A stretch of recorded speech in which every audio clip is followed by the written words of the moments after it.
Billions in the budget, but where's the impact? The VA secretary just faced the Appropriations Committee, and the questions were sharp, the stakes are high, and veterans across the country are watching. From mental health funding to the EHR disaster to long wait times at the VA. What did he say, and what does it mean to you? Let's break it all down. No fluff, just facts.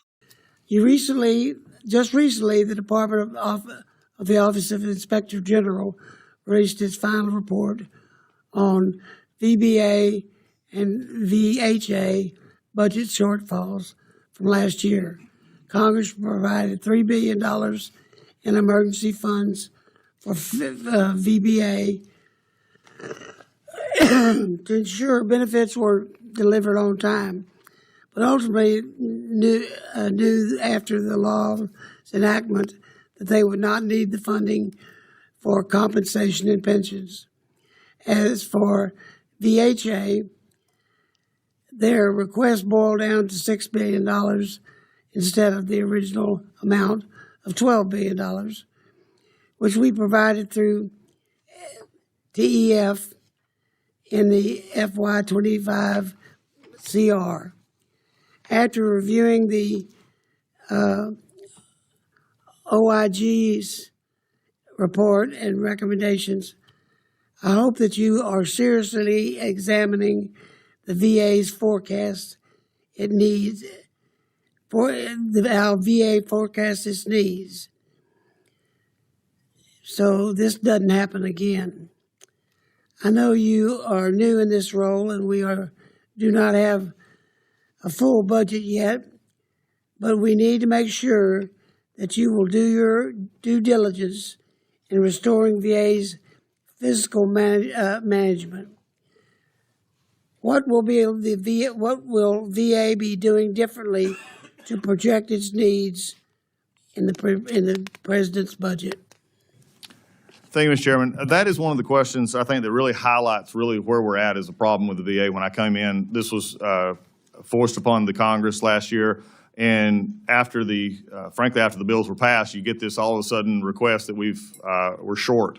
And as it come to pass, as you saw in the IG report and others, that most of those claims were just false. They were not, but they came out of a misallocation of budgeting and a misappropriation of how far in advance and what they're projecting the spends were going to be.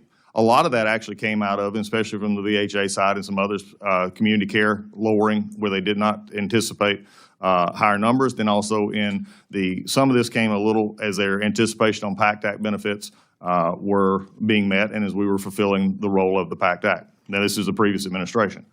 However, the problem was there seemed to be no checks and balances on how these numbers were being calculated because the projections going forward were not there. For us, what we're doing right now is I promised during my confirmation, and I'm promising here, is we're going to send numbers that we have checked. We're going to make sure that our projections are giving us enough room for growth and also the areas that we need to look at so that when you get the numbers from us, even if it's, and I've said this before, I'm not going to send someone up here to talk to you about numbers or give the impression that we're right where we need to be if we're not sure of the numbers ourselves. So those are the kind of things of checks and balances that we're reinstituting into our budgeting process so that you'll have accurate numbers.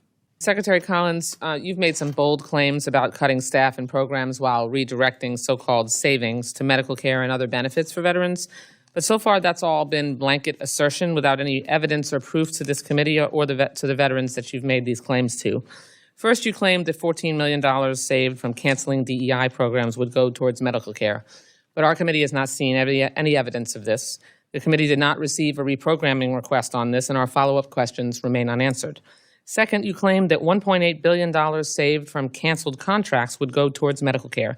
Again, no proof, no data, no evidence, no reprogramming requests on this either, and once more, our follow-up questions went unanswered.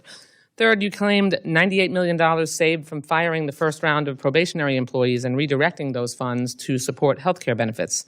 And once again, no evidence, no reprogramming request, or even notification of it, and our follow-up questions remain unanswered. And fourth, you claimed as one of your accomplishments in the first 99 days that you and I, quote, redirected hundreds of millions of dollars from non-mission critical efforts to health care benefits and services that directly support VA beneficiaries. Again, This is yet another claim made without any real evidence, notification, reprogramming request, or even answers to the many questions our committee has asked. My question to you directly is, have any of the funds I've referenced been moved to new accounts?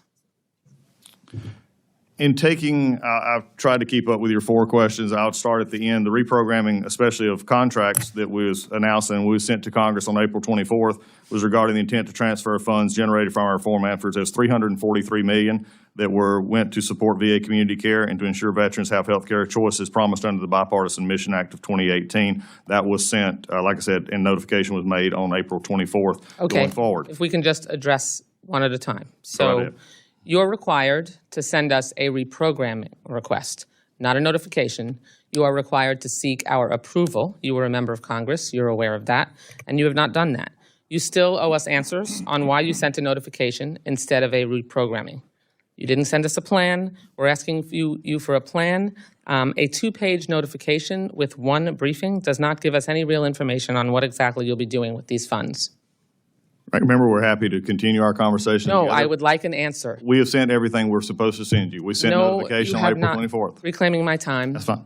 You are required to send us a reprogramming. I will cite the sections of our Appropriations Act to ensure that you can be clear on that. I encourage you to look at sections 227, 229, 230, and 231, which provide very clear guidelines for when and how you need to involve this committee when you decide to move funding around. We have several provisions, all included there in our Annual Appropriations Act, that details our transfer and reprogramming requirements. It's the law. So what I want to know today is, can I get your commitment that you will work with this committee to request approval through reprogramming requests? If you've moved these funds, and are you confirming today that you've moved those funds? We have moved that, as we sent to you on April, that we have done that. We gave the notice and following OMB guidance, and also qualifying as we go forward. That is our commitment, and that is what we're required to do. No, you are not. INSV CHATA says that we're following that, which is most administrations have sorry, followed. you're following the CHATA is said we will give you our approval. We will show you. We do not have to come through. We're giving you notice of what we're reprogramming. Reclaiming my time. You do. I mean, have we're to come disagreeing for here. There's not a lot of.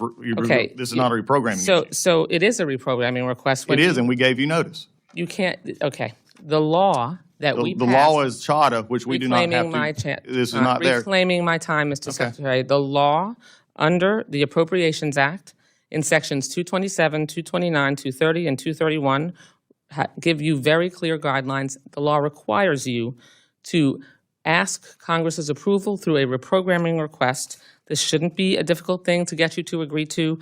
I'm just asking you to follow the law. So I'll ask you again, will you follow the law that is written out clearly in the Appropriations Act? I'm reminding the ranking member of the law as well under CHATA and following OMB guidance. No, no. Giving you When what we you pass requested. reclaiming my time, Okay. we're going. We're at impasse here. I mean, we'll be happy to work with you. This isn't. I just want to No, make no. clear that the committee understands that the way this secretary and this administration has interacted with Congress on moving hundreds of millions of dollars from one account to the next is unprecedented. They are required under appropriations law to request through a reprogramming to move those funds. I have not, in all the time that I have been on this committee, and in every year I've been on this committee, I've been in a leadership role, experienced a secretary who has not submitted reprogramming requests and just seems to think that all they have to do is let us know.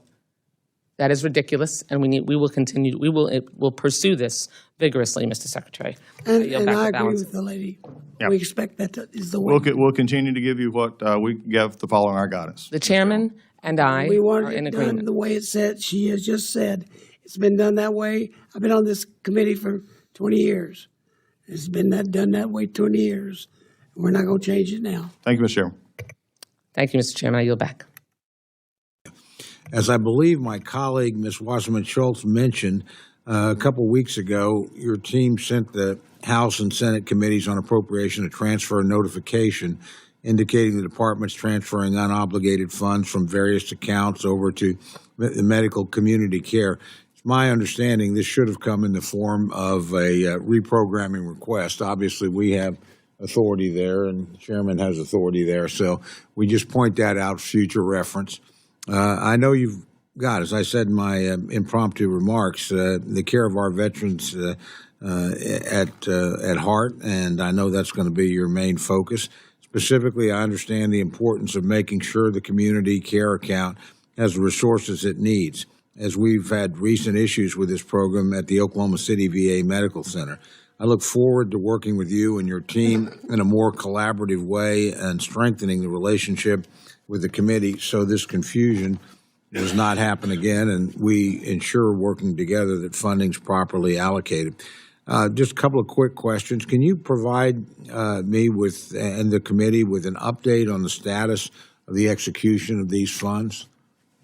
If you're talking about the notice that we had sent up, Yeah. they were sent on the 24th. As you well know, the transfer takes place 30 days later, and that is on May 24th of this year. Okay. And the April 24th letter indicated that no veteran services would be impacted by these transfers. That's good to hear. But can you provide a little information on the contracts and personnel cost savings generated by the action? And those mainly come from contracts. I'll have more, as I promised earlier, we'll continue, Mr. Chairman, to work with you on this request and make sure that both, or you get the information you need, and we'll make sure that we follow that with OMB as well. Some of those items, working with you.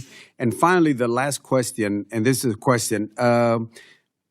There's some reports that show that the VA does provide mistaken disability and pension payments, a large amount. And then, including whether this report is right, $1.4 billion. But then those overpayments, because administrative errors, then they go back to the veterans, and the veterans say, I don't have the money. Now, I got the money. I know, you paid. It was a mistake, should be paid. But if we can prevent those errors at the very beginning, I think that will prevent some hardship for some of the veterans later. Today or this week, I think it was in House Veterans Committee about this overpayment issue. This is not a specific VA issue as well, because I've been in the military for years. I remember DOD, especially when we first kicked off in Iraq and Afghanistan, there was overpayments for uniforms and other things. And then we were actually, unfortunately, some of my younger enlisted troops were having almost their entire pay was docked because they had an overpayment and they couldn't pay it. So this is something that's concerning to us. They're going to fix as we go forward. During our conversation, you mentioned that under the previous administration, the VA was experiencing a tremendous amount of increases of backlogs and wait times. And in your opening statement, you talked a bit about this, that even though the full-time equivalents had increased, there were still significant backlogs and wait times. Could you elaborate a little more on this and give me your perspective as how do we address the issue here? Thank you, Congresswoman. I appreciate that, because you've actually hit at the whole problem that we have here. And I think this is one of the issues that we can agree and disagree on issues of how it comes about. But there is no denying that after adding literally thousands upon tens of thousands of employees and hundreds of billions of dollars to the VA's budget, the metrics are not getting better. And I think that's a concern that should concern everybody, not just here at the VA, but also, and let me just be specific about that. As we look at these 52,000 employees, and this is in the last few years, wait times went from, on primary care, rose from 15.7 days to 24.3 days. Wait times for mental health rose from 14.7 to 20.4. Wait times for specialty care rose from 24 days to 38 days. And then here's the one that really was interesting. The VA disability backlogs claim increased in the last 4 years, growing from 211,000 on January of 2021 to 264,000 on January 2025. When I took office in February, it was at 260. I can bring to you, Mr. Chairman and others, here's some good things to know, that as of this morning, it's at 200,000. We have dropped at almost 21% of the disability backlog in just under 100 days. That's something we can be proud of. And by the way, we didn't add any employees and we didn't add any more money to do that. We just got it done because this is the problem that we're seeing. So again, it's okay to have the understanding of differences of what we need to do. But when you're looking at the numbers, and by the way, there was a comment made about a week ago when I testified across the way that said these numbers were changed. Well, they were changed under Biden, the calculation of wait time. And so let's just understand here, the way they calculated the wait time, they made it from when the veteran themselves actually made the call instead of it being when the VA got to it. So what we're doing is it appeared that we were hiding the numbers so we could wait and shorter the time frame. This is actually showing a more truthful aspect of when the veteran was asking for their care. Thank you, Mr. Secretary. Additionally, we talked a little bit about your plans to restructure VA staffing. Can you talk a little bit about the plan? I know that there's been a request for specific information, but you are only 100 days into the new administration in your role, and it takes some to an agency that has such a large budget and a huge number of employees and contractors. So can you talk a little bit about what you're looking to do with restructuring of the VA and what that will look like for our veterans? I would love to. This is something, and this one knows, and Chairman and all of you know, this is the largest non-defense department we have in the federal government. We have 465,000 employees at this point. 409 of those are found in our VHA, 34,000 in our VBA. In our cemeteries, which I'm very proud of our cemetery work, is 2,400. But here's a number for you. In our central office, we have 16,375. This has just grown exponentially. So what we're looking at, not only our career employees, we're taking outside help, looking for industry help, standards on how we look at this, and go forward in how we can actually utilize this to make sure that our workforce is right-sized to where we are. Now, we have over 28,000 physicians. We have 91,000 nurses. But I think most on this committee would realize that not all of those are practicing medicine. Yet we have shortages in our clinics, and whether it be in your state or Georgia, my home state, or others, we have a shortage of doctors and nurses, but yet some of them are being out in administrative. So we're looking at the ways that are touching healthcare directly and seeing if we can resize our workforce. One of the things, though, and if I could, Mr. Chairman, just quickly on this, we have a issue that we also look at consolidation. Did you realize that right now 200,000 of our employees get their payroll done through our centralized service, but yet they allowed almost 50 or 60 of our hospitals to maintain their own payroll system, which is hundreds of employees doing a separate example of how we can look at doing this. Thank you for addressing the duplicative nature of what's happening with the VA. And with that, Mr. Chairman, I yield. My time is about out. The crisis line is a critical lifeline for veterans in urgent need. And you're sure that 24 employees that were erroneously terminated have been reinstated. But I'm still concerned about the systems and the oversight that allowed that lapse to occur in the first place.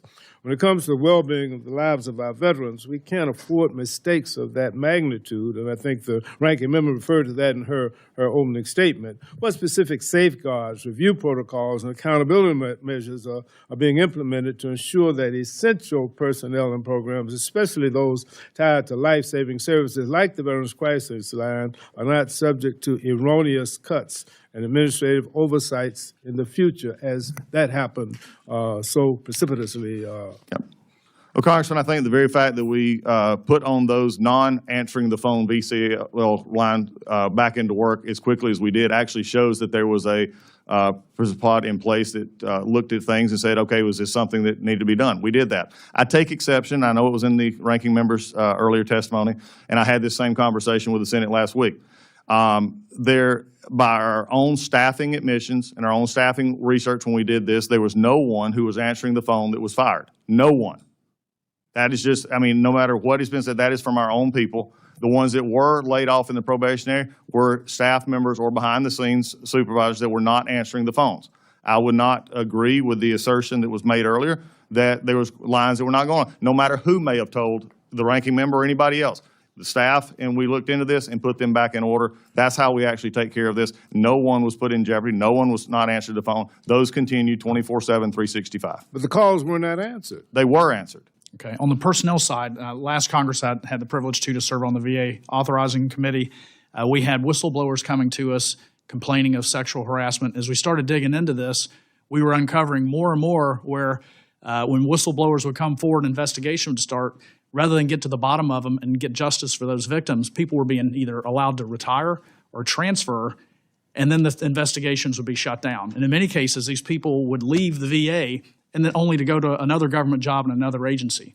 I've got a bill, a bipartisan bill, to try to address that. We're going to go forward with it. But from where you are you going to, can you give us a commitment that when people do come forward and they're courageous enough that we're going to root out the evildoers and get rid of them? Yes, that's one of my primary concerns right now, because there has been a culture, unfortunately, in many agencies, but also at the VA, and it's what I call fail up.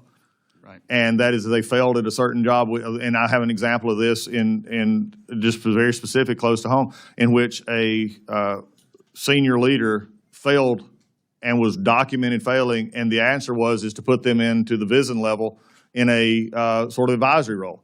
When I found that out, I said, no, that's not what we're going to do. And we started the proper procedures, given all that needs to be, to put this person on administrative leave. They're not going to be a part of what's happening. I think this is the one thing that has been frustrating to all of members of Congress on both sides when we see egregious acts that we cannot take care of without going through a process that ends up many times not getting the intended result. But I will just make this commitment to everyone on both sides of this aisle. If you hurt a veteran and you're working for the VA, you will not work for the VA. That is my commitment, and I will take.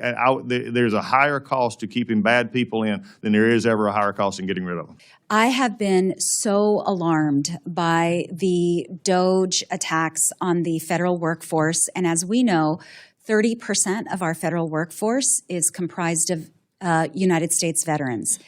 And when we talk about important issues like veteran suicide, behavioral health challenges, losing your job from one day to the next with no reason certainly exacerbates the stress that many of our veterans live through. So I wanted to make sure to put that clearly on the record, fighting for my community and our federal workforce comprised of a lot of veterans. Want to highlight a couple of the successes that you've had within the first 100 days. You have redirected funds from non-mission critical areas to healthcare. You've ended remote work and brought employees back into the office. You've canceled duplicative and therefore wasteful contracts that the VA had entered into. And you've reduced disability backlogs by 21%. I think you said 60,000 cases have been resolved in just your 100 days, and that was the backlog of 60,000. And so want to thank you for those incredible efforts in those first 100 days. Also want to talk a little bit about the VA in general. As I understand, the VA has more than 478,000 employees. It is actually larger than our active duty United States Army. And we've seen incredible growth within the VA just in the last decade. In the last decade, as I understand, the VA has added roughly 114,000 employees, 114,000 within a decade, while the number of veterans that they serve has remained fairly constant at roughly $9.1 million. During that same time period, the budget of the VA during that 10-year window has grown from $160 billion to now $394 billion. So you would expect, or I would expect, that we have an agency that has substantially more money. They have substantially more employees. They are serving the same number of clientele, that we would have metrics that would show that the VA was doing an incredible job. But some of the metrics that you cited earlier in your testimony, and I think a metric which is very important to all individuals who are using the VA is wait times and claim backlogs. As it relates to wait times, over the last 4 years, so from FY21 to FY24, the wait times for primary care went up from 15.7 days to 24.3 days. The wait time for mental health care, and we heard earlier about suicide and the need to make sure that our veterans are receiving mental health care. The wait time for mental health care went up from 14.7 to 20.4. The wait time for specialty care went up from 24 days to 38 days. And the backlog for disability benefits went from 65,000 to 232,000 during that 4-year window. Again, during that window, we are continuing to add employees. We are continuing to add and increase the budget within the VA. But it would seem that our veterans are not getting the care that they need. And I'm a big believer in metrics. We can talk in generality about things, but hey, show me the numbers. And those were numbers that you provided to myself and others, talking about the challenges that you face. And so I want to ask you, Doug, as you take over this role, and if you've been in now on the job for 100 days, and again, I think you've done some incredible work in the 100 days, What can we do? And let me address another rumor, and then I'll probably run out of time, so you probably won't have to say a word at all. But we have seen rumors and we have seen news reports that of the 478,000 employees that you have under your control, that you're going to cut 80,000 of those employees. That those employees are going to be cut and it's going to dramatically impact veterans' care. But in the first 100 days, if I understand correctly, there's only been 1,000 employees, and those employees were employees who were serving at the very beginning. So they were probationary employees that have let go. Some, I'm assuming, were let go for cause, which is only 0.5% of non-mission critical employees. And so I just want to put a lot of the false rumors to rest, that the allegations that have been made against you, against your leadership team, against the VA are not true, that what we saw in the last 4 years in the VA, we did not see care improve. We did not see our veterans reduce wait time. We saw those increase substantially. And you've got a difficult job ahead of you, Doug. And so I just want you to know that this committee wants to provide you the resources that you need, and we want you to be successful because our veterans deserve a VA that serves them. So with that, Mr. Chairman, I am out of time, and I yield back. I wanted to ask the same about HUD-VASH caseworkers. You know, obviously this is very important for our region, but for really all over the country. And, you know, if you can't hire the staff that you need to combat homelessness or any of the rest, there's going to be a lot of veterans who will unnecessarily suffer. So are the HUD-VASH caseworkers exempt? They are as well, confirming. They are. I just want to confirm because the HUD-VASH program, but they are, and that's another program that we're looking at. That's actually a homeless program that actually does work very well. And we're looking at that, and I know the president is also committed to that, and you see it reflected in our budget. Great, great. And how about the VBA employees who process the claims? Are they? Yes. That's good too. Yes. I was concerned there have been public reports, and I hope to clear this up. Press doesn't always get it exactly right. But the reports of delays in hiring healthcare providers who are exempt from the hiring freeze, and the reporting is that OPM is blocking agencies across the federal government from accessing new hire records without approval from senior leadership. And obviously there's a physician and a nurse shortage, staffing shortage across VA, and want to make sure we don't have any delays when hiring qualified staff who are dedicated to providing care to our veterans. So the question is, what are you doing, and how can we help you to ensure that new hires can start as quickly as possible? One is we need to streamline our hiring process and get them through, but there's nobody, doctors and stuff, we're hiring them as quickly as possible. There's no being held up from that. If somebody is getting held up, it may be, you know, just getting them there and getting the job in, but we're making sure that those are all processed. We have over 300,000 plus exemptions in at OPM. It's not an option. We move through that process. And then I know my chief of staff who is here and others, if there's ever been even a hiccup, we call over and say approve it and get it done. My full total goal is helping our veterans, and our employees have to do that.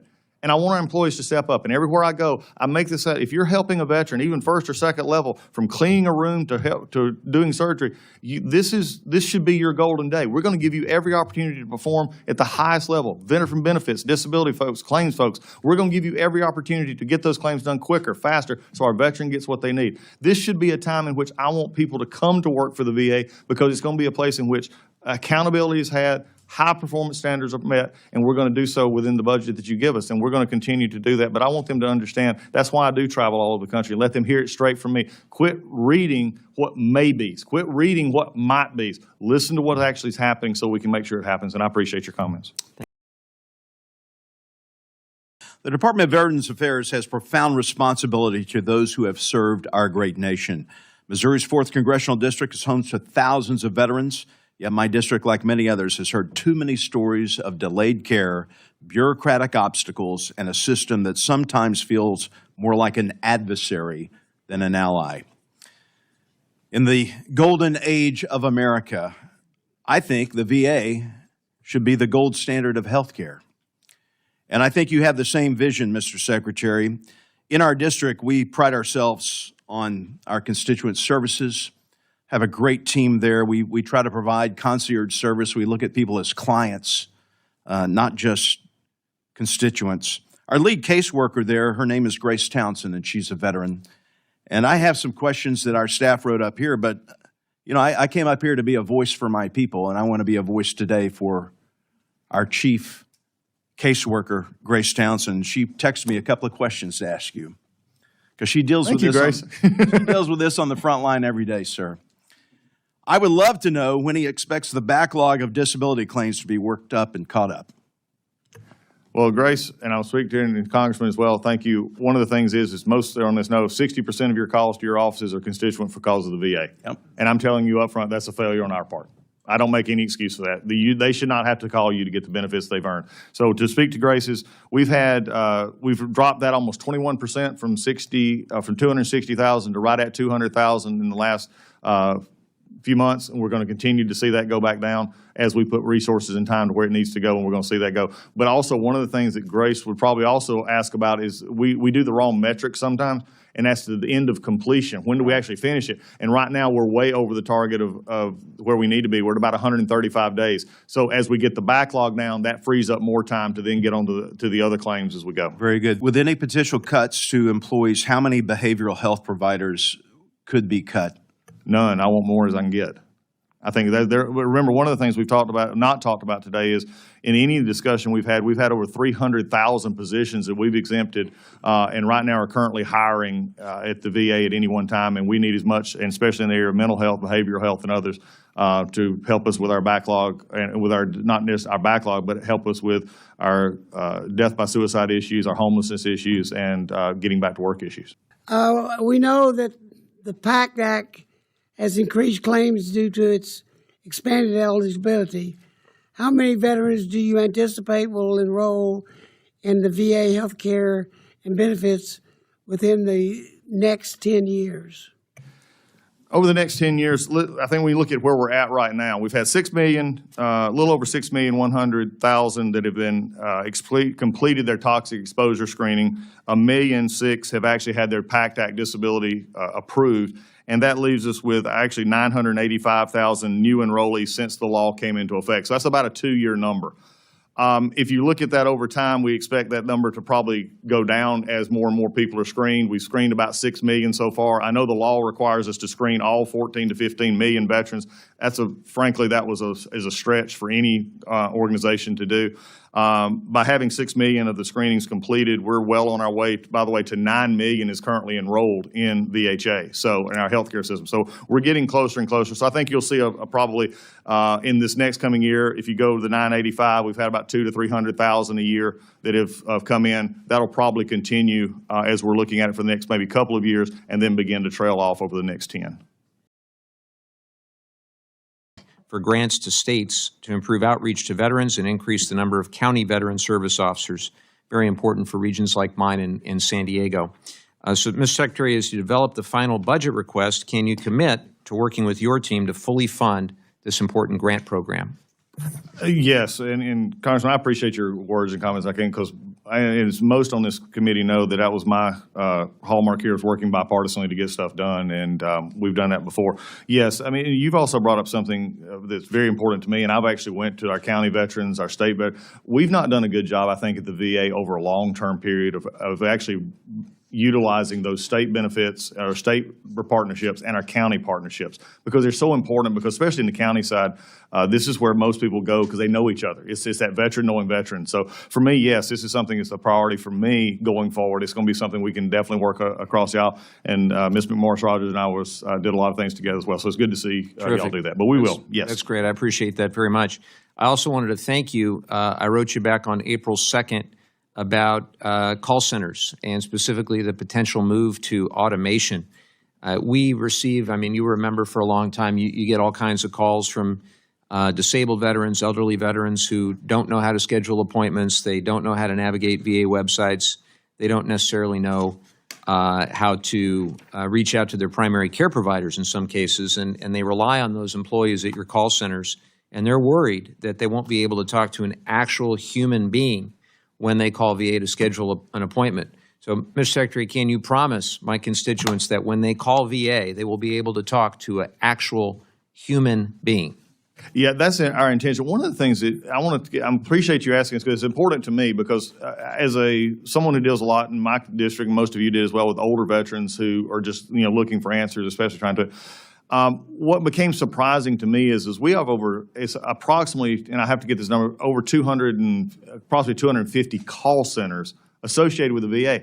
What concerns me about those is they don't talk to each other. Mm-hmm. Is we have 250 almost different call centers across the country that have no connection. Unlike if you were to call your insurance or another company, they would know, okay, we see, Congressman, you wanted to know about this benefit. Well, we could connect you there. What we're trying to do is make that more streamlined, or looking at the possibility of how do we do that so that the veteran can get directly to their care, get to somebody who can answer their question, but do it without having to dial several numbers. One of the problems we found is that they would dial one number, maybe our main 411 number, but yet at the end of the day, they're having to get another number to call. So I'm with you. Let's make it easy as we possibly can and streamline that so that they can get the personal help that they need. But just to be clear, it'll be a human on the other end. We're making sure that we have as much human interaction as we can. The other week, I had a dishwasher installed. I called the number, and it was an AI chat assistant. I was ready to hang up. I don't want that to happen to our veterans.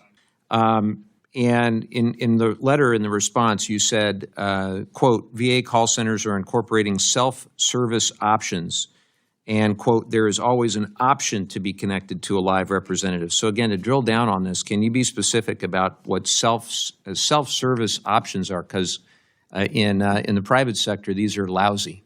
Yeah, we're going to continue to work. I think the main thing, though, is there also has to be an understanding of how we also can process efficiently and looking at. So if there is ways that we can get them, if they could say push one to go right to VBA, we'll do that. That's my mind of how we can do this. Or if they can actually leave their information and they can get the information that they need sent in or set an appointment. Those are the kind of things that do work in the private sector as well. But we'll continue to work together. Thank you, Mr. Secretary. Thank you.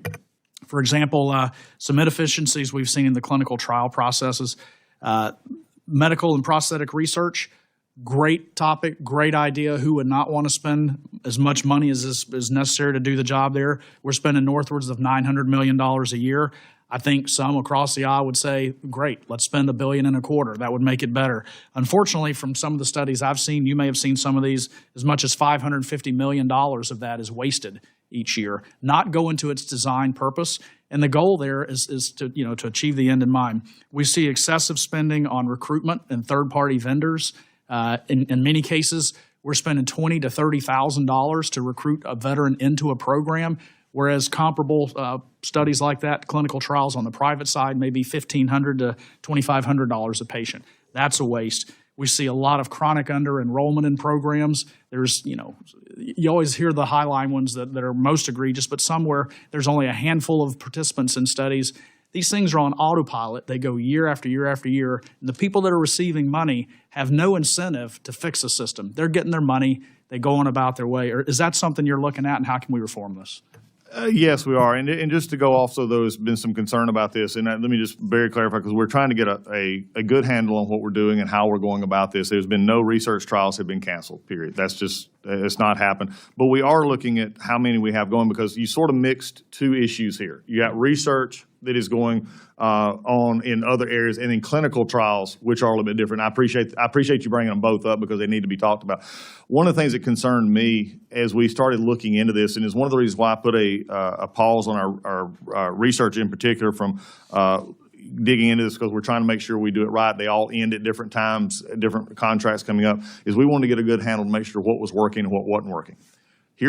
I know this may come as a surprise to some, but we had no, especially on the clinical trial side, let me go over to that side for a second, we had no good way of managing it. In fact, we have no centralized management of our clinical trials. And right now, I believe there's about 1,500 clinical trials going on. And remember, which is a lot. Yeah. But also, I think taking into account here that clinical trials are not separating from healthcare. There's been some concern in some reports and others that veterans were being denied healthcare. And there was either because they were confusing clinical trials, which are extra and above the healthcare normal. So we're trying to get a handle on what we do have, what's working, what's effective, and how we make sure of that. Our research side is going to continue, because we've had some of the VA is one of the world's leader, especially in prosthetics and other issues, polytrauma, those kind of things, and we're going to continue that emphasis as well. We have a minute left. Those are Grace's questions. Mine is dealing with suicide. I lost my best friend to suicide 14 years ago. We continue to lose 6,400 veterans each year to suicide. How do we change that?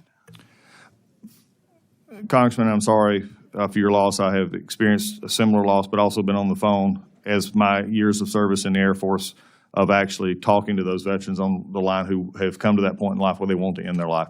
And that's a difficult place to be. And it's not something, and we look back on it and say, how can we help? And that's a very hard feeling for the families and others. Here's the sad reality of what we're looking at right now, why we're going to start a different approach in trying to get to as many people as we can. Since 2008, the number of suicides in this country by veterans have not really changed. 2008. We're still at that 6,500 to about 6,900. It's about 17, depending on how you want to look at the numbers. And yet in the past few years, this body, and I appreciate the work, they spent $588 million on prevention for suicide, but yet our numbers aren't changing. We spent $2.3 billion on how do we actually take care of them and that we do counseling for those that are struggling, but we're not changing. So I've instituted we're looking at it completely different. I'm talking to our folks in the field saying, how can we reach more people? Because here's the disturbing fact for all of us on this dais is that when they look at that 17 number, half of those veterans who take the option of death by suicide have never had a contact with the VA. Never had a contact with the VA. So that's why I'm going on podcasts. That's why we're going to any place we can. I'm going to interviews. I'm going everywhere I can to encourage our veterans, please, please, please reach out. And if that's with VA, great. But I'm also encouraging all of our veterans to have the resources to take care of their airmen, take care of their battle buddies, take care of their wingmen, because we can't afford to lose one. We're over time, Mr. Secretary. You have a big job ahead of you, but you're going to do great. We're here for you. Thank you, sir. I yield back. Okay. So, Mr. Secretary, in answer to Mr. Franklin's question about the cancer research and clinical trials concerns and the accusations that clinical trials in particular and research have been cut, those were referenced in a very disturbing article about indiscriminate staff firings and planned program cuts having a direct and negative impact on cancer treatment at the VA. You may recall that I'm a now 17-year breast cancer survivor, so this issue is deeply personal to me. These are leaked emails from VA staff that show that more than 1,000 veterans would lose access to treatment for diseases ranging from metastatic head and neck cancers and kidney disease to traumatic brain injuries. These emails further revealed that enrollment in clinical trials is stopping, which we all know means veterans lose access to therapies. And I'm talking about enrollment stopping. I've been working hard on this committee along with Judge Carter, and we've successfully increased funding for cancer research and clinical trials. So can you further clarify this? Have clinical trials enrollment stopped? Have there been any, I know you referenced reorganization, but in the process of looking at reorganizing, has enrollment in any clinical trial stopped? And has any research been halted? Okay, let's take the two questions, and again, you and I have talked about this as well. No research, no VA research trials have been canceled, so let's take research that way. The clinical trials, and you made mention of one, so I'm assuming you're talking about Pittsburgh because that was the one that seems to have come up. This was one that was a head and neck cancer, lung cancer, that officials warned, this was the allegation that warned that hiring freezes had still not started. Here's the interesting thing about that. Hiring freeze had nothing to do with that because this was scheduled to start, was not started before the hiring freeze, had not been recruiting anybody. There was nobody in, so you can't stop something that hadn't started yet. This was a trial that had not started before. Just to interject, was enrollment in that clinical trial or any clinical trial halted? No, because you can't start, you can't halt something that wasn't started. Halted or not begun as planned? No, because this was already been planned. In fact, that particular trial that you're talking about right now, they're going to begin looking for participants in that trial this month. Okay, well, there were dozens of emails. This is not rumor or innuendo. This is dozens of emails from VA employees in specific multiple locations from Pennsylvania to Detroit to Colorado, indicating clearly that there were research projects halted and enrollment stopped. So, and I know you were asked these questions by two senators from the Senate Veterans Affairs Committee over a week ago. So have you been able to get further information in relation to those questions and mine? And that's what I just answered to sales as far So as there's no clinical trial No, the clinical- anywhere in the VA where enrollment has halted or research has stopped? There is clinical trials that go on. This is one of our problems that we had, and I said earlier. There are over 1,500 clinical trials going on right now with no centralized supervision. From No, I know, and I heard your answer so to Mr. I'm trying to Franklin. answer- Has there been any clinical trial where enrollment has been halted anywhere in the VA or research that was being conducted or beginning to proceed that has been halted anywhere in the VA? And have you looked into that? I think for any, and I'm not, here's my question, because you just made a very, and I'm not trying to avoid your question, but I just want to be honest, you made a very open-ended, could they have been slowed up or stopped for any reason? Well, There that's may be the a- act that- There may be, and that I couldn't answer the question. I'll have to look at your specific, because you now open the aperture Okay. so wide. No, And- I'm opening, and- the no, aperture but was. it's not a hiring freeze Mr. issue. Secretary, reclaiming my no time. The problem. aperture was opened pretty wide by this article where there were dozens of emails from doctors and healthcare providers involved in this research and these clinical trials that have specifically said that they were halted. And so, I mean, Well, I'm that's specific- yeah, I'm not just I'm making this up. These were from VA employees. So it's an aperture that, so since the aperture is wide as it should be, I'd like to specifically know the answer.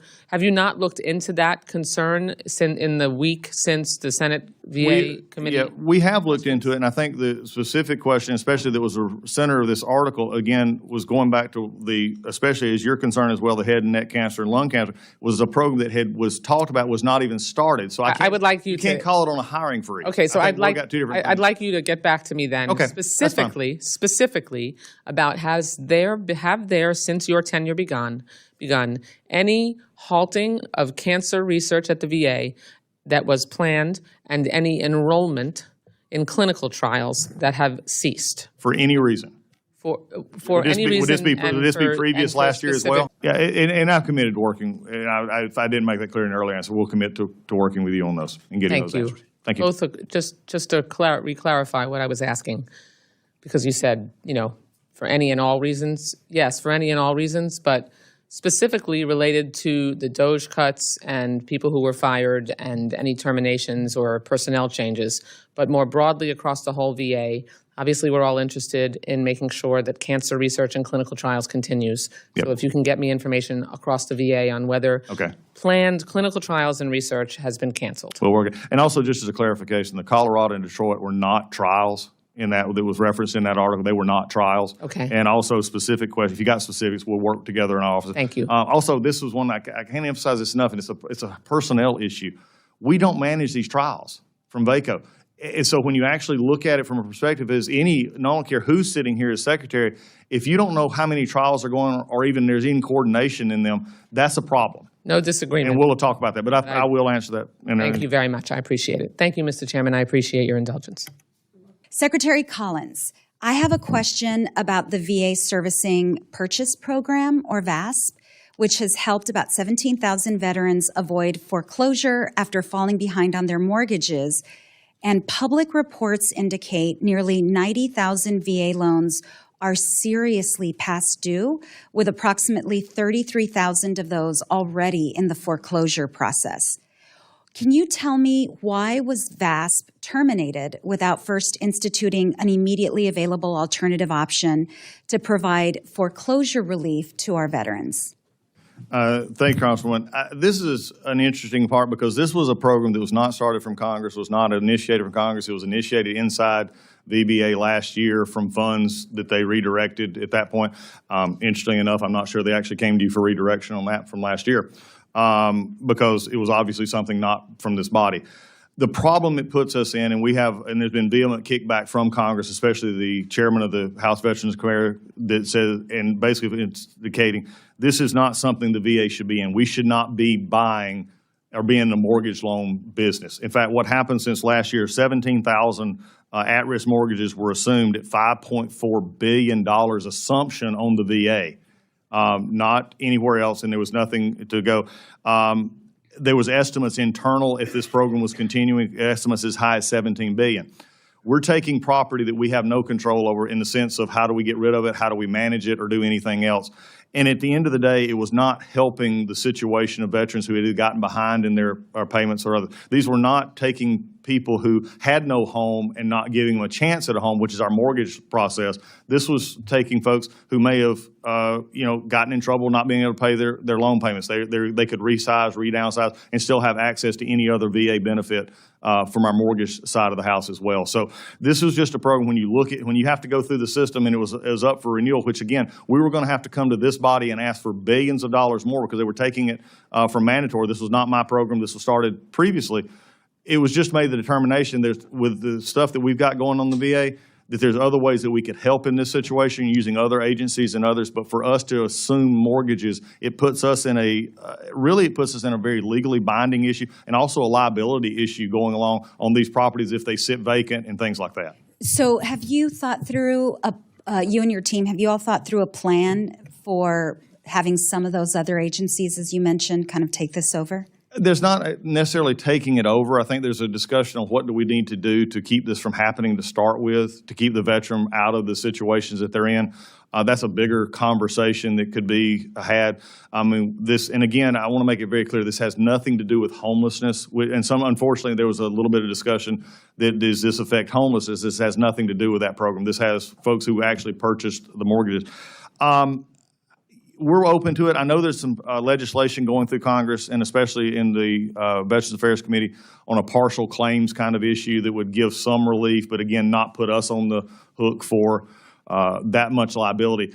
Again, I don't underestimate the heart necessarily of what's trying to happen, but this was a sort of an out-of-the-blue kind of thing that VBA, who was having enough problems with everything else that they're doing, decided to start a program we shouldn't have. I get what you're saying, so I appreciate that. But I do want to dig in a little bit, so I'm going to ask, if you don't mind, if you can follow up with me, if you and your team can follow up with me. I'm interested in knowing how many veterans were waiting for VASP assistance, what specific guidance the VA shared with those veterans after VASP was terminated, and also the number of veterans who, to y'all's knowledge, entered foreclosure or serious mortgage delinquency spanning the date of VASP cancellation to the date of your response, if you wouldn't mind. And we'll get that to you in writing. That'd be great. And can I just say one thing? Is a problem we had from what was, and again, these are rough numbers, we'll get you more. There's about 5,000 that had applied that had not got.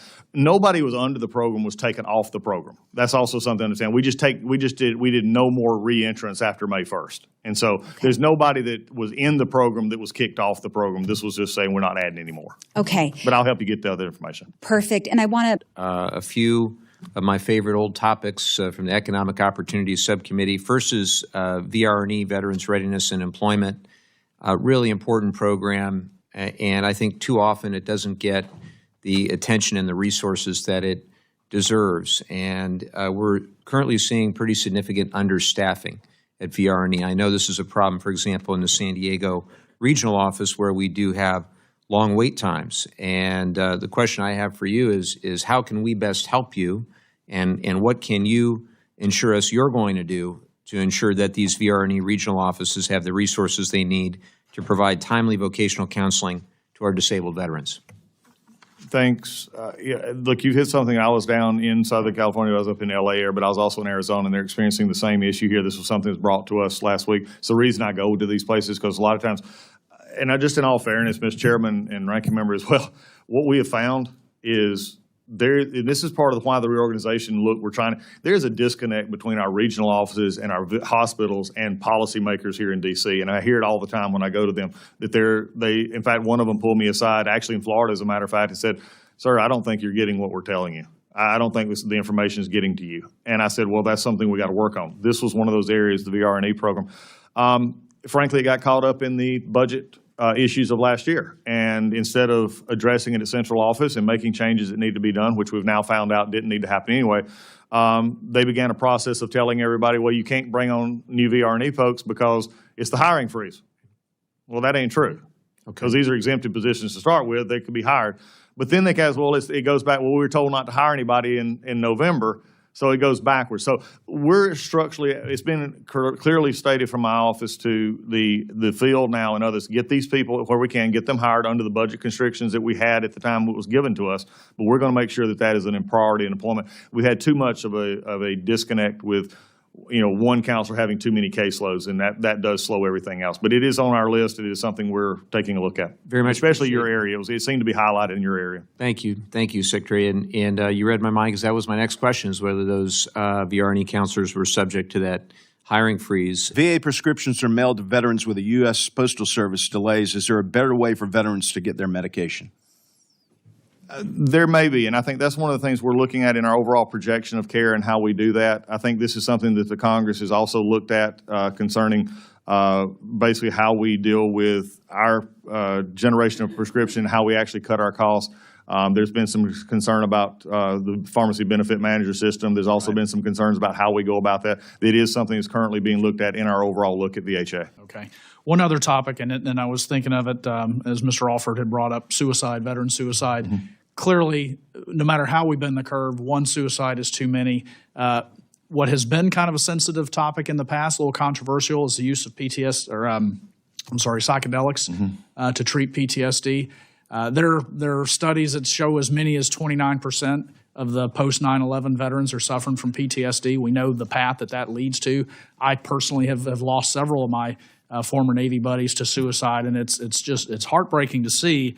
And I'm for looking at anything that works, and I wouldn't have been in favor of that. But I can also tell you, I have fellow members of Congress who have told me that the use of psychedelics literally saved their lives. I would be interested to know your thoughts on that and how we can work with you on it. Yes, this is I am probably the first secretary who've actually said I'm willing to look at the possibility for any of these treatments that can work. And again, we're not just running off saying this is the cure and the answer for everything with PTS or traumatic brain injury or anything else. But it does go back to the question, if there are actually treatments that we can show clinically, which, by the way, 11 trials are going on right now in conjunction with the VA on the use of psychedelics. We've seen some good results there, and also other treatments as well. So I'm looking at that as any way possible. Again, I don't want to say this is the only answer, because it's probably not, but is it a possible answer that we can provide for veterans? I'll be able to look at that. Well, I appreciate that, and anything that would bend that curve, and there's no honor in hooking veterans on narcotics either. So exactly. So thank you, and Mr. Chairman, I yield back. In my district in Central Florida, in the northern part, we have the opportunity to avail ourselves to fantastic facilities in Tampa. In St. Pete, I also have a brand new clinic in Lakeland that is wonderful. I've been there a number of times, and they're doing great work. I also represent a lot of rural counties where it's very difficult for service members, for veterans, to get that care in a timely manner. We saw what seemed to be in the last administration some gaming on the part of VA with the appointment times and things like that to try to make it look like it was working better than it was, but really was just serving to frustrate veterans. I'd like to have you maybe expand a little more on the role you see for community care, and to the extent that there may be those within your organization who are trying to resist that. How do you root that out and get them on board? Thank you, Congressman. I appreciate that. Because really, this one is probably the simplest one of all, because it was overwhelmingly passed by this body years ago, and I was a part of it when the Mission Act was actually put forward, coming after the Choice Act, which was in response to wait time issues and scandals that we could not get our veterans in for timely care and timely access. So it should have been something that had been growing as an alternative, for alternative ways for a veteran to get care that they need. They can get all the care they want through the VA, or they can get part of that care through the VA and part in the community.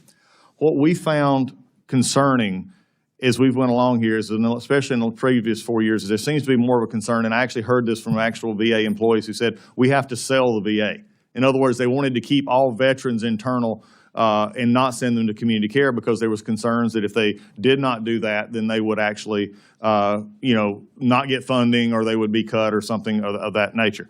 What we're looking at is we actually have seen emails and procurement slides or not procurement, but actually slides in which the VA itself was actively discouraging community care by overbooking, by not letting the veteran know that they would have an access to that. So those are the kind of things we're trying to root out right now. One other aspect, if you would allow me here on community care, is frankly, we have a two-part problem here. We have a problem with the VA, which I'm working to fix, and we have also then our third-party administrators that we're trying to work with, who are our conduit through which our veterans go to community care, either for doctors, or recruitment, scheduling, those kind of things, which we have found at times probably inadequate in some areas.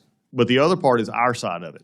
And if we don't have things in place that where the doctor can easily refer someone to community care by either taking too much control or asking for more information before they send them, then that slows down this process as well. One of the things we found out just recently as we look at our community care aspect is our doctors tend to think that they're supposed to be supervising, at least that's the thought process, they're supervising the community care doctors. In other words, is if there's a hierarchy of care here. And what we want them to do is, and I asked many of our doctors this, I said, why would you think you would have to supervise a fellow colleague as a doctor? And really, they don't have an answer except that's just the way the VA has been doing it. So it slows up everything as you go along. Those are all areas that we're looking at. Another thing for us is how we do even direct care. We ask duplicative stuff all the time. An example given by a veteran just the other day who is a double amputee asked the question, why do I have to go to my primary care to get a referral to an OT, to a referral to a PT, to get to a seating clinic, to get in your wheelchair? Sure. Those are the kind of things that we're facing. And shifting to Tri-West, my office gets a lot of complaints about Tri-West. Lack of response, appeals. In one case, the Tri-West said the provider would have to fill out 259 separate appeals due to the various instances of overpayment of Tri-West parts. If you would you spend some time and priority on Tri-West, because my office gets it all day long that you can't reach anyone on the phone, and then it takes a congressman's office to stimulate action on that, and I think it's unfair for families to have to contact their congressman as a part of that chain of command to get response from Tri-West. So it's a problem, and I would appreciate your priority on that. Congressman, I look at it as mission fail. When they call your office to get help, it's mission fail. And so we've got to do better making from our end on how we actually help people to get in the system. But I also have to update this committee, which we did, we made it known earlier this year to the authorizing bodies as well. The contracts were supposed to go back out this year for both Optum and for Tri-West as our third-party administrators in this. That groundwork was supposed to have been started last fall, last year. It was not started. And so when we got time to get ready, and one of the first couple of weeks I was here, I was brought to the attention that we cannot let this contract, we can't let this RFI process go forward because the groundwork had not been laid. So we're now having to take an extra year and get that started. But what we've done from our end for all of our providers, we're looking at what we're doing on our side to make community care easier, but also holding our vendors. We're going to be renegotiating this contract, which of course is going to be publicly and going forward. But with a lot more, now that we have a lot more knowledge of the problems we're seeing, we're going to hold it to whoever comes in this next contract bidding cycle, that it will look a lot different than it does now. Hey, I want to get back, and I'm sorry if this has been covered. You having been in Congress, have 3 hearings today, so I'm kind of like popcorn. I want to get back to the community care program, because that's something, when you said that veterans don't even know about it, I mean, this program was really given a charge back in, I think, 2018 when President Trump saw fit to, and Congress, with a big push by him with the VA Mission and Modern Community Care Act of 2018. And yet, our veterans don't know about this Do we have a marketing problem with the VA? How do we, what kind of marketing budget do you have? How do you reach people? I mean, you got the older veterans, they don't do text. You have younger veterans who do. Older people want stuff in the mail. How do we get the word out about how the services provided by the VA? Well, I think it's sort of a twofold question you have there. I'll take the first one is just how do we get in general. I think we've got to break out of our old mold of this is the way we communicate. And I think we've done a good job of that beginning with our social media platforms. Our others here from my office is something, from my background I was very familiar with. A lot of people, have followed and know. So we're working different angles there for just in general knowing about the VA. But also we're very careful to say if you want VA benefits, you've earned, we want you to get them. But if you don't want to, we're not going to force them upon you either. But we need to make sure that you know about them. But the second part I want to talk about is where you sort of hit on here that's really more concerning to me. And that is a culture that developed over time in the VA and VHA in particular, in that we have to keep people in the system itself and coming to our VA facilities and coming to our CBOCs. and making it very difficult for them to go and get community care, even if they fully deserve it, because they have certain criteria to meet to get into community care, but there's always an outlet at the end, and it's the decision with the doctor and the patient for the best outcome of the veteran. Best medical interest kind of issue. Right. But what we were finding was, and I actually experienced this at a hospital. I was in a senior leadership meeting, and this discussion became over and over about, we have to sell the VA. And I said, who are you selling it to? And they said, well, we need to make sure that the VA knows that we're the best, that we're the best, and they got to come here. I'm saying, that's not your job. Your job is to take care of veterans who show up in the front door. Your job is to make sure they do get the best care they possibly can, and you earn their business simply by doing what you're supposed to be doing. Amen. You don't have to sell it. And then the other part of it is, and we have some voices on the outside, and I experienced this in Michigan just this past week. No, I'm sorry, Minnesota. And the question came to me, and this was from a reporter, that said that there were people protesting outside that we should not use community care. This was no joke about this question, right? Remember, I can't believe this. Said that we ought to keep all the veterans in the VA. The VA has the best quality, and community care is substandard. And I thought to myself, I said, did this person just degenerate every doctor in Minnesota that didn't work for the VA? Basically, we've got to understand our part in the ecosystem. We're blessed to take care of our veterans. We're blessed to take care of the greatest folks in the world who've earned a benefit with us.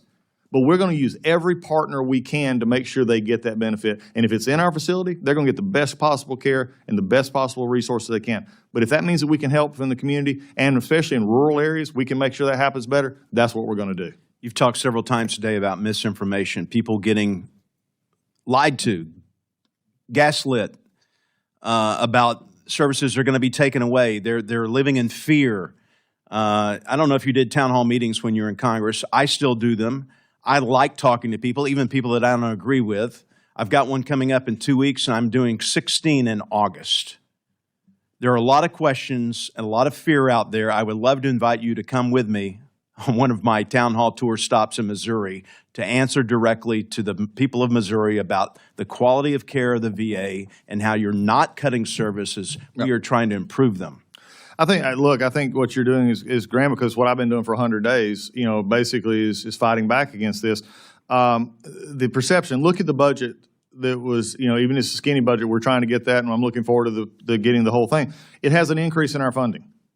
Okay, it's a 4% increase, 17% if you take TEF, and it's an increase in our funding. Our mandatory spending is still going up. That's the rise in discretionary funds. We know that the president has committed to making sure our veterans are taken care of. But also when you talk about things that frankly are in the process of going on, or discussion on how we make things better, there's always, unfortunately, this desire to say, well, that can't be. Well, let's work this out together, because my first and foremost priority is the veteran, and it's everything we do is going to be focused back to them, and that's what we're going to do as we go forward. Very quickly, everything you outlined in your first part of your question, we're actually trying to follow the law, looking at this as we go forward. Competition, duplicating. Let me just say, this shows you the duplication issue that we looked at in our contracts, and we've looked at almost 16,000 contracts. We actually had a contract that the contract was to manage the Office of Small and Disadvantaged Business Utilization, which was already led by senior VA staff, and the contract was $5.8 million. We don't know what the staff was doing if we were contracting out the oversight. So this is the kind of thing we're looking at. But I do, and I'm glad the chairman and both our chairmen are here. I frankly, at some point in time, offline and just in our conversation, we need to talk about construction project at the VA. And it may be for everywhere. And this is, I think, something all of us, because we've all seen the problems with the build. There's no reason it should take $1.6 billion to build a hospital. There's no reason for this. But yet, here's the part. We budget a little bit, and then we'll budget the next year for another little bit. And for instance, I think it's like the St. Louis or Louisville, it takes 10 to 15 years to build a center. Every one of your hometowns, they can build a healthcare building or center in 24 months and be ready to go, and at a lot less cost. So I know we did this a few years ago when I was here, because we had the reaction to how it was going. I think it was in Colorado and some others. We brought in Corps of Engineers. We added these layers. I'm just telling you, Mr. Chairman, It's not working. I can't, it's hard for me to be able to come to this committee and say I have a major construction project, which we desperately need in some areas, that I can tell you will get done on time and on budget. I just can't do it. I'm going to talk about efficiency, competition, performance, and contract management requirements. They're under the law already. Back in 2010, Congress passed the Government Performance and Results Modernization Act, and it calls for several things. There's also the other section dealing with contracts about the penalties, where you can suspend or debar somebody or put penalties, monetary penalties. So everything's under the law. And I'm hoping that Congress, since everybody's been talking about efficiency, effectiveness, and accountability, that I'm hoping that Congress can look at some of those provisions and enforce those provisions. They're under the law. First one there's 4 categories: performance and regulatory efficiency reviews. The law already calls that, you ought to be looking at annual reviews of major construction, et cetera, modernization programs. It's under the law right now. Congress needs to provide that oversight. Same thing with looking at, certain rules or regulations or directives that might be duplicative or inefficient. We ought to be looking at that. The law already calls for that, but Congress needs to do its job. Second category is contracting and construction procurement. And it's basically having competition and not just giving it to somebody. But the main thing is looking at on time and on budget. Name me one contract that, and some of us have been doing appropriations for years. Give me one agency, and certainly, I sit on the fence and our members see this. Everything's not on budget and it's not on time, but we don't enforce the penalties that the law calls for. So that's the second part. The third one is quarterly oversight reporting. The law already calls for status of agency performance reviews and resulting reforms, et cetera, et cetera. Without going into details, there's a lot more. And then finally, the development submission of updated performance measures or metrics. The law calls for that already, and I think y'all are doing that, but it's not provided to Congress. And the problem is, if we're going to do our legislative oversight, we have to be able to get that work. So I certainly want to work with you on getting some of those items, working with you. Earlier, there was a dialogue about MILCON funding and the lack of guarantee that we're able to provide a community with delivering on-time procurement or construction. I have a prime example in my community, William Beaumont Army Medical Center, which was 3 years overdue, I think it was like $650 million over budget. That preceded me. But if we want to really tackle waste, fraud, abuse, that's a prime location. That's where we have to really look, not firing the hardworking federal workforce, but actually looking at where we can make a real difference. And I am so excited about new construction that's happening, a new VA clinic that's right next door to William Beaumont, $700 million. I was proud to fight for that funding and proud to deliver it for El Paso and for our veterans. I am concerned about a repeat with what we saw with William Beaumont. There are lots of ideas that I'm going to be working with our ranking member and our chairman on in terms of reform. But I would like your commitment that you will work with my team and me on this issue, but in particular, our VA clinic, and would like to know if you can commit to working with me on ideas like a dashboard to make construction transparent for the community and the veterans that they serve, making sure that the construction company that was awarded this incredible bid is accountable to our veterans in our community through town halls and meetings to provide that kind of level of transparency. But more importantly, or in addition, equally as importantly, the accountability when things don't go right. When I was sworn in 2019, visited the new facility, got a briefing about, I wanted to know, why was it over budget? Why did it take so long? And after the briefing, my next question was, who was held accountable? No one.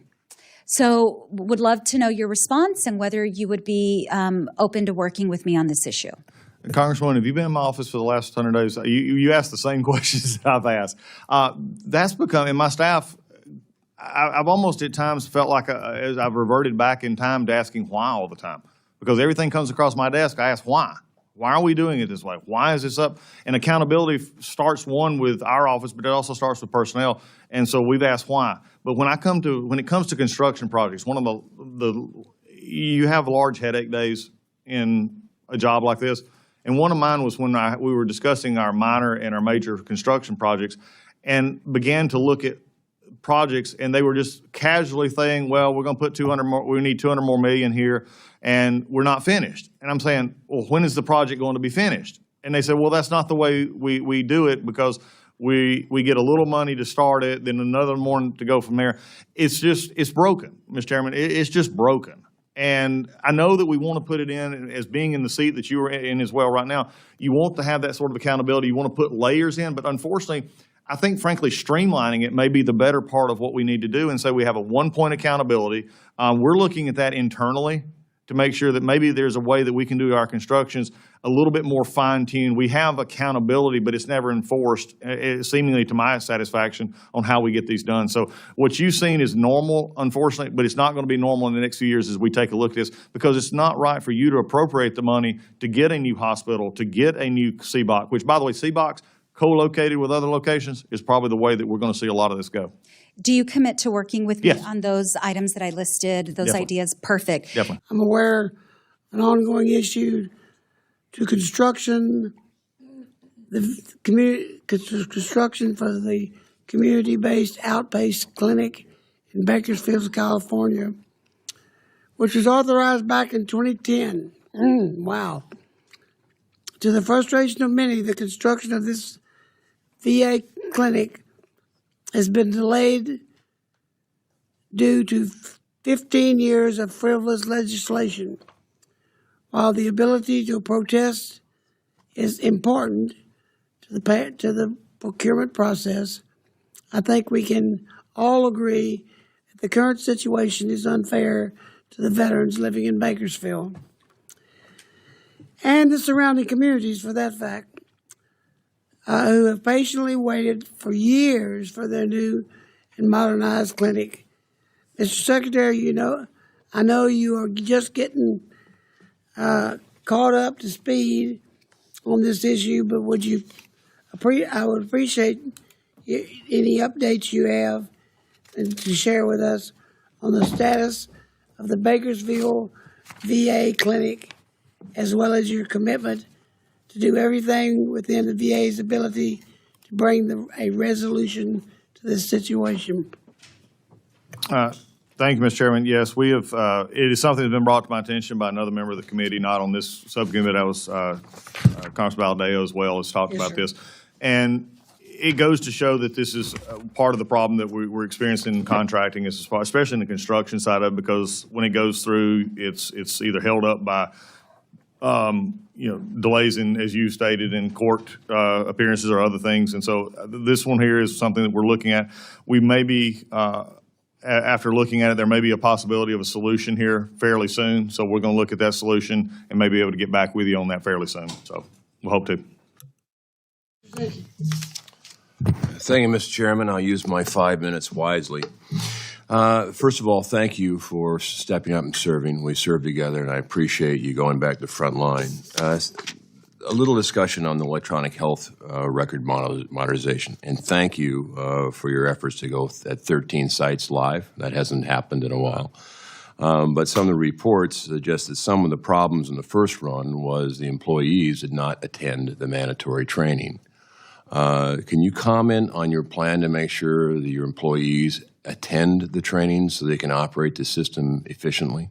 Yes, Congressman. I think this is when going back to a whole restart here was a whole understanding that, frankly, when I first got there, we had two sides. You had the VA side, you had Oracle side, and basically they're just staring at each other, waiting for the other one to do nothing except for one thing: Oracle was getting paid, and so was everybody else, and we wasn't getting a system. So what we did on our side of the house was I said, we're going to come to the table, and we've already cut out duplicative committees. We already agreed to standardization, and there was also the implicit direction from myself to our group that is starting this, Dr. Evans and others, that we will do everything we're possible to make sure not only is attendance there, but also this issue of standardization. The first sites that went live, and these were the 6 out in Washington and Oregon, where everybody was sort of given, it would be like this committee, and I just said, okay, you do yours, you do yours, you do yours, and they wasn't properly functioning together. So what we're doing now is a standardization, just as you and I both in the military understand, here's the way we're going to do it. That'll make sure that we get better attendance, and also everything is not a one-off, if you would. So our integrators, the folks who are actually training our employees on this, don't have to say, well, which hospital am I in today to try and train something. So if I understand you right, are you going to ensure compliance with employees to make sure they attend the training? Yeah, this is not an option. This is not an option. Show up, feel like you want to do. This isn't happy-go-lucky. This is you will get it done because our veterans need it. Secondly, you released a schedule for the 13. Do you have any idea, pending that the next 13 go correct, of what a schedule would be through the next fiscal year? As far as we got right now, going to the limited scope ahead, we're looking at probably the addition of 20 to 25 more is our goal or target. If we can do more, we will actually look at our budget, because this is coming to the contract side of this, what we can do. But there is a plan for momentum. That's the problem that we've been missing, Congressman, is there's been no momentum in this project. Once you get momentum, you can add more sites as we go. Struck by your testimony with regard to what you perceived as a very, very awful backlog carried over from the last administration. But I wanted to ask you if you did not take into consideration that last year veterans submitted 2.4 million claims, which is 39% more than in 2022. Veterans submitted 2.3 million intents to file, which is 65% more than in 2022. In FY23 alone, VBA completed more than 1.9 million disability compensation or pension claims, breaking the previous record by nearly 16%. In calendar year 2023, more than 361,000 veterans were newly enrolled in the VA healthcare, which is an increase of more than 73,000 from FY22. And the special enrollment period for combat veterans ended in September 23, and in that month alone, VA enrolled 48,763 veterans compared to 26,000 the year before. So it would appear to me that the VA was successful in encouraging eligible veterans to apply, and that they did so, and they apparently were addressing those numbers very, very effectively. While we never can say that it's good enough, and we certainly want to see efficiencies and want to see the best use of taxpayer dollars, it would appear to me that there's a lot of talk about what the previous administration didn't do, but the proof is in the numbers, as you say, and apparently those numbers have not been carefully reviewed. I wanted to go to some of your testimony. You mentioned in your testimony that DEI initiatives had been phased out. What I'd like for you to tell me is which specific DEI initiatives and what are those that were phased out, and specifically which line items did they go to, and how much savings did that accrue? Can you identify for me 1, 2, 3, 4 DEI initiatives which were identified that you were referencing? Yeah, the original DEI references was to the group that was put together to promote DEI across the department. What is DEI? What do you mean? Diversity, equity, inclusion. This is what we put aside that and said we're going to put, back an emphasis on making all veterans inclusive. So what I'm trying to understand is which program can you identify? The Office of DEI, the Office of Diversity, Equity, Inclusion, it was found inside the VA. So you're saying that the VA should not be concerned about reaching the diverse populations of veterans that served our country? Well, unfortunately, Congressman, you and I have worked together a long time. That's not what always happens, and that it was more for diversity of workforce, not diversity of reaching out, not diversity of reaching out to veterans in your area. For a long time, we were concerned about making sure that our female veterans got adequate treatment, that they were not harassed, and they were able to get specific treatment that was gender specific for them. Yep. And of course, we placed emphasis on that. Did you? I'm so glad you brought that up because nothing has been affected to anything of our female veteran outreach or anything else. None of that is affected. Neither minority outreach as well. So diversity we're in agreement does not include females? We're in agreement with that. We're in agreement that we have not. That has not been cut. What specific program are you referring to? In the aspect of inside and internal for DEI, looking internally to our workforces, which is what most of the DEI programs were, is to diversify work. We're looking for actual quality folks and looking at that. I'm looking for a program, though. Our DEI office. I've answered the questions, Congressman. Anything else? We've also touched on DEI contracts. We also had the Office of Budget Equity, the VA DEI Council. Those things were all taken out as well. Hey, Next question from Grace Townsend. There's been a decline in receiving responses to congressional inquiries in a timely manner. This kind of ties into the first question. Liaisons are not returning responses in reasonable timeframes. What used to be a 30-day turnaround time is now between 3 and 5 months. What do we do about it? Well, I appreciate her bringing to that attention. Our staff is going to get with you afterwards, and I want to know what's happening. I want to know where she's sending the letters, and we're going to fix that. And that applies to anybody on this dais. If you're not getting timely response, I'm trying to right now rework our legislative affairs group that is up here on the Hill. It's something I promised in my confirmation here, and we're going to do that. So we'll be happy to work with it and see what the problem is, and we'll make changes where necessary. Penning out the pleasantries and political processes, you got to see what really matters. As veterans, we are not sheep, so I'm not going to tell you what to believe and make a bunch of hot takes to get the internet telephone tough guys excited. They're asking for a record-breaking budget again, but how much of that actually makes it to the clinic floor? How much of it actually makes it to the veteran? More money doesn't mean better outcomes if it gets buried in bureaucracy and red tape. They talked about staffing like it's a magic fix. Are they actually filling those roles or just posting jobs and using the Hope COA? It's not hard.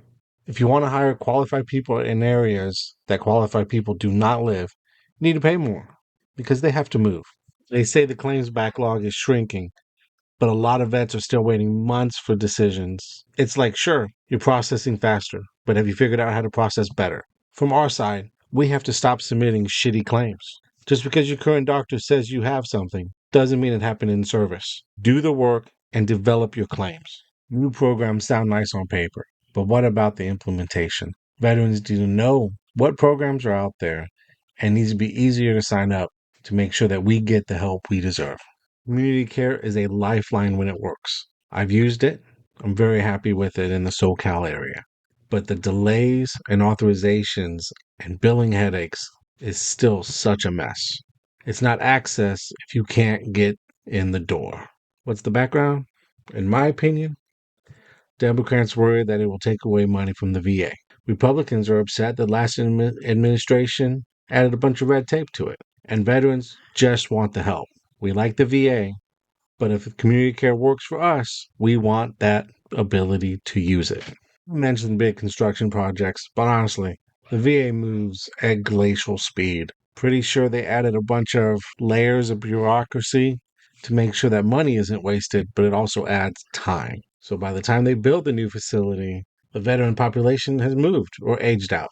And then to get into the electronic health record, billions have spent, and veterans are still falling through the crack. They've paused the rollout.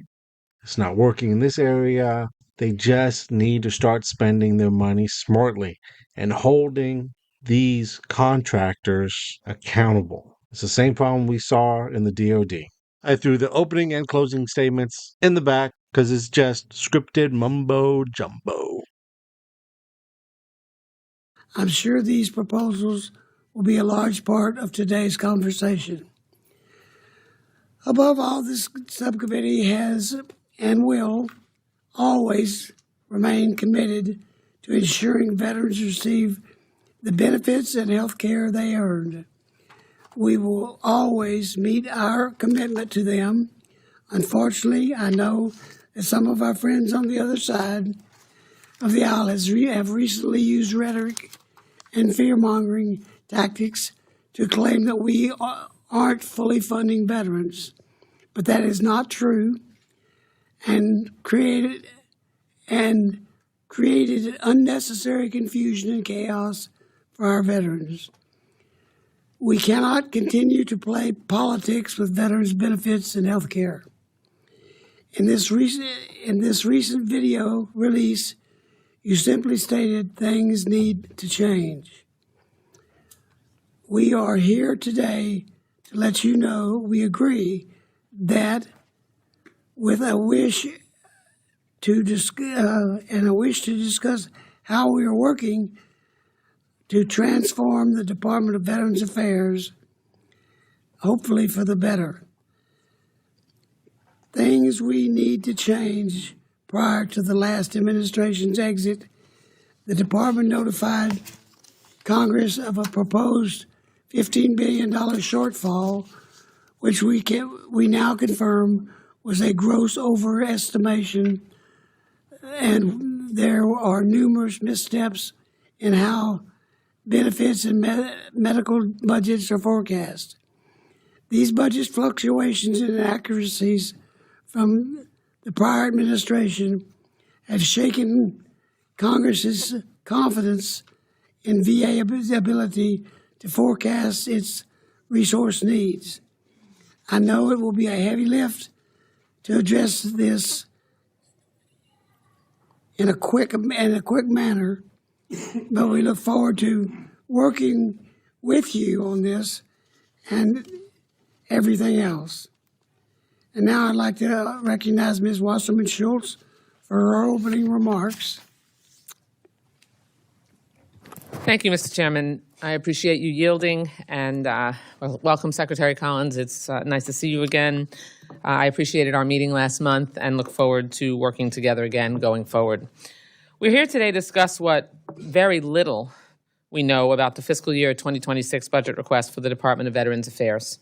On May 2nd, the administration sent Congress its, quote, skinny budget, a 46-page document with highlights and summaries of what we might expect from the full budget request. But this 46-page skinny budget document included just 4 lines for VA, and this half a page of information is all we have on the 2026 VA budget request. That's hardly enough information to have a fruitful discussion about the budget request before us today. But what we do have is 4 months of very troubling actions at VA since the start of this administration. From my view and from the perspective of many veterans that I regularly talk to and that my colleagues talk to all across the country, it has been 4 months of chaos and repeated decisions that jeopardize fair, reliable, quality care to our veterans. I understand that a presidential transition is difficult, but this changeover is just not normal. In particular, it has challenged in the worst way possible the legitimacy of our institutions, including the role of Congress and the judiciary. The actions taken by this administration have led to fewer services available to our taxpayers, including veterans, services that they paid for and earned. This long trail of bedlam and destruction began with a mass freeze on grant programs across the government, which disturbingly did not spare America's veterans. The freeze would have eliminated food security support for our most impoverished veterans, cut community-based suicide prevention resources, stopped the construction of state home facilities, and much more. Then, within a matter of days, this freeze was lifted, causing unnecessary delays in payments to grant recipients and temporarily halting vital services for our veterans. The chaos continued in a first round of firings that indiscriminately targeted probationary employees. Then a leaked plan showed that up to 80,000 VA employees were also on the chopping block. Because the firings were clearly not well thought out, the courts forced VA to reinstate some employees, so they were rehired. Yet some were fired again, causing more disarray and unnecessary disruptions to services to our veterans. It was particularly troubling when it came to the Veterans Crisis Line. When Crisis Line employees were fired, Mr. Chairman, the Secretary publicly denounced these claims by putting out a YouTube video in which he said, and I quote, we did not hear me clearly, lay off any veteran crisis line responder. However, in a letter to Senator Baldwin, the Secretary admitted that he did indeed fire 24 employees at the veteran crisis line. There were several days when calls were not answered because there simply wasn't anyone to do it. And I heard that directly from a veteran who trains the frontline staff who answers these calls after she was let go. Because, of course, why would we want to have properly trained staff on the crisis line? We will never know how many veterans called into that line during those days and didn't get an answer because of the chaos of those early days of this administration. I shudder to think of whose calls went unanswered over that time. The Secretary then forced his employees to quickly return to the office, where many returned to find out there just weren't enough desks. He also declared that his employees were in, quote, national security positions so that he could take away their collective bargaining rights. Yet somehow that security status didn't protect them from being fired. He claimed as one of his accomplishments that within the first 100 days, he opened 6 new clinics, but were all woefully understaffed.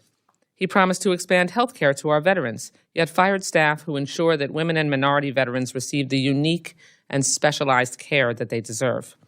He gave veterans short notice that he was canceling the VA Servicing Purchase Program, which helps veterans who face foreclosure keep their homes. Yet stunningly, there was no real backup plan to address this issue. He canceled contracts, claiming they're duplicative and wasteful. But when we repeatedly asked for details, he did not provide them to explain how that was the case. First, it was 875 contracts. Then it was 585 contracts that we were told, all wrapped in claims of billions in savings. Yet no proof, documentation, or information has been provided to this committee or to the veterans who are losing these services that any of those claims were true. This shoot-from-the-hip management approach just doesn't work for the veterans that we serve. They deserve far better than what so far looks like a shock doctrine of cruelty, chaos, and indiscriminate cuts. Meanwhile, the real challenges the department faces remain in place. Veteran suicides continue. Staff shortages, especially among physicians, remain unaddressed. Homelessness is still too pervasive among our veterans. Veterans still struggle to transition to civilian life.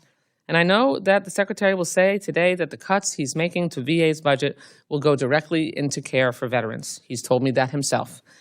But we have yet to see any plan to corroborate that talking point.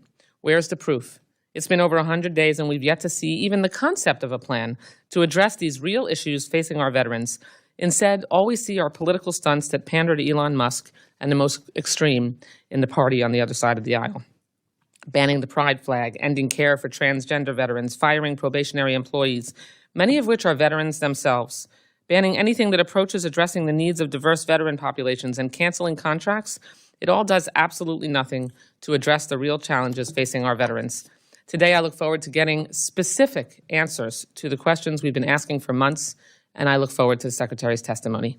And it's good to be here to clear up a lot of misconceptions, a lot of things that have been said. In fact, frankly, Mr. Chairman and Madam Ranking Member, that's all I've done for 100 days, is I've fought rumor and innuendo in going through. In fact, it's the thing that we do the most of, and a lot of which was just talked about here and some of your opening statement, but especially the Ranking Member's opening statement. I look forward to answering those questions as we go.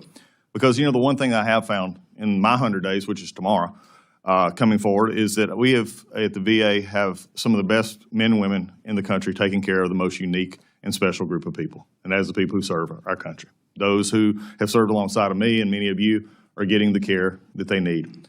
However, there's interesting that what I have found is the moment you begin to discuss the VA, and the moment you begin to go through it in this subcommittee, realize the VA is in need of reform. I've heard it from most of you. I've heard it from many while I was serving in this body.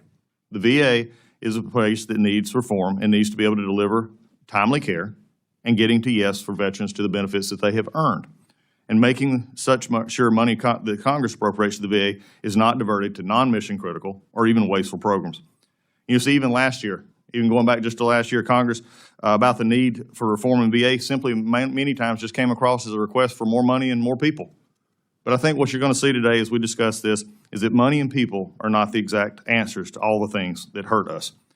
In fact, the Biden administration for the last 4 years didn't address the most serious issues laying before it, such as benefit backlogs and rising healthcare wait times. In fact, the numbers speak for themselves. The VA grew by 52,000 full-time equivalents from fiscal year 21 to 24. Did all those extra people help make veterans care better? No. In fact, the VA performance metrics got worse. Healthcare wait times went up, disability benefits backlog increased. And sometimes something has to change, and President Trump is committed to making sure those changes happen at the VA. Our goal is to create a department that works better for veterans, families, caregivers, and survivors. And I've never been shy about addressing tough issues head-on, and I won't ignore the elephant in the room here today. As everyone is aware, we're conducting a thorough review of department structure and staffing across the enterprise. I've said countless times the review is aimed at finding ways to improve care and benefits for veterans without cutting care and benefits for those veterans. Our goal is to increase productivity and efficiency and to eliminate waste and bureaucracy, improving healthcare delivery and benefits to our veterans. We're going to maintain VA essential jobs like doctors and nurses and claims processors while phasing out other non-mission critical ideas and consolidating areas in which we have, frankly, overlap and waste. Our goal is to ensure that employees where they're needed, is put them there and cut unnecessary overhead.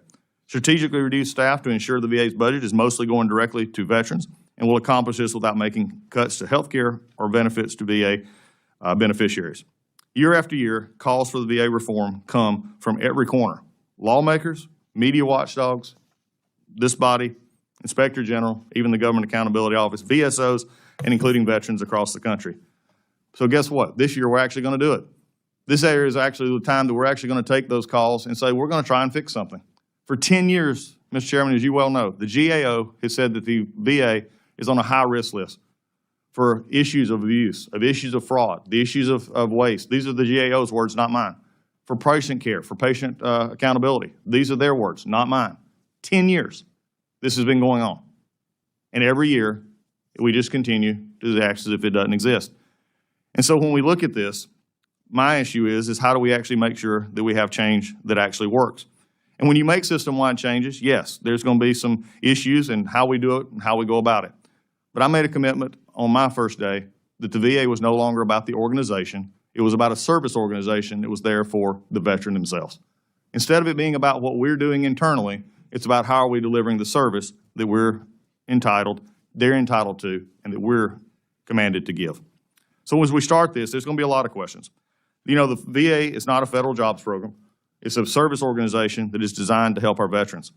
So in these first 100 days, we have done things that you've heard about. We've actually started looking at our structure, going with career employees, our consultants and others to say, how are we actually looking at our employee workforce and how we're spending money? We're doing that in a very concise way. We're looking at contracts, and we're going to talk about those, I'm sure, today. But we're also making sure that the Mission Act is something that is fulfilled. The Mission Act was passed by this body and for many years has been basically ignored, and especially the last few years. Disturbing evidence has came up as we began to look at why community care, which many of you hear about from your constituents all the time, of not being able to get to their community doctors or not being access to community care. It's why is that happening? Well, a lot of it was because the VA itself was not encouraging it. In fact, was actually discouraging the community care aspect.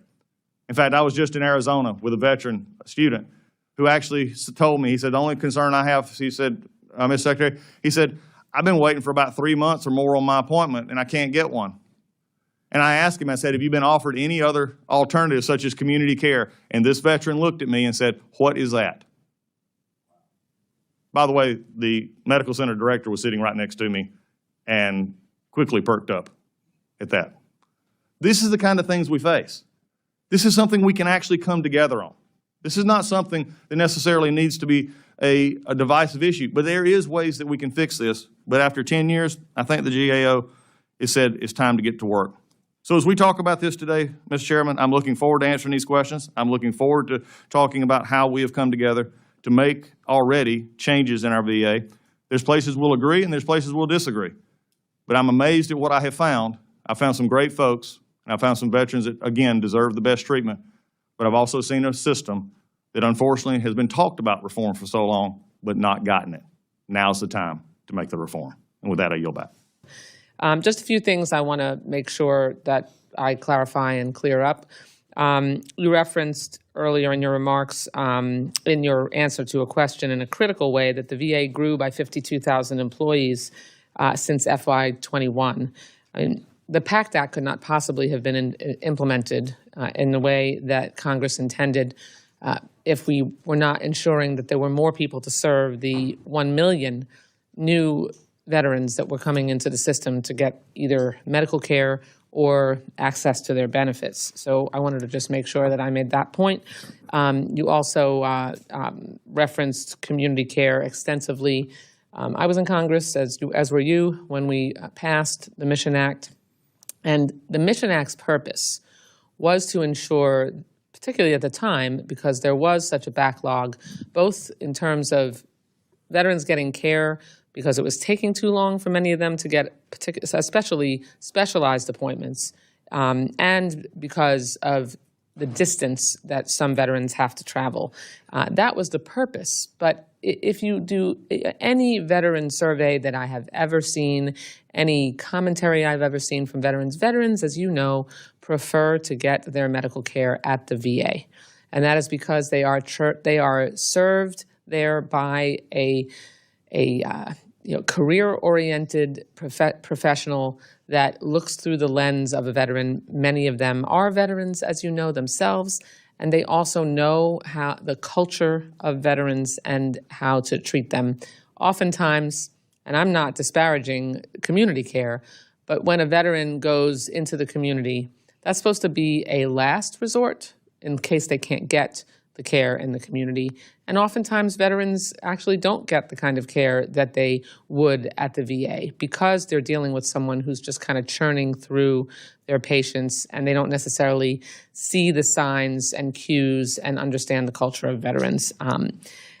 Veteran community care hasn't diminished. It's increased. Yes. We've gone from 1.1 million to 2.8 million since the start of the program of veterans and community care, and $7 billion to now $40 billion that we have paid out in community care. So that there isn't a backlog or a lack of usage of community care. Just wanted to make sure that I put that out there. And lastly, I look forward to continuing to work with you, continuing our monthly calls so that we can make sure that we can not deal with innuendo and just talk to each other through the press, and can focus on our shared commitment to working to take care of our veterans. Thank you, Mr. Chairman. I yield back. Yeah, and I know that wasn't a question, but you and I'll talk more about it offline, because, I mean, adding 1 million people, we've also lost 1 million in that time as well. It wasn't. So, yeah, I appreciate it. Well, thank you very much for being here. Great job on your first hearing, and I commend you. You got a tough job. Yeah. I bet your hair's white as mine by the time you get through with it. If I'm halfway as handsome, sir, I'll be really good. How about that? Don't blow that smoke at me, boy. All right. The budget's been pitched. Now it's on us to hold them accountable. Like, subscribe, and share with a fellow veteran who needs to know what's really going on. Gunny Beeve, out.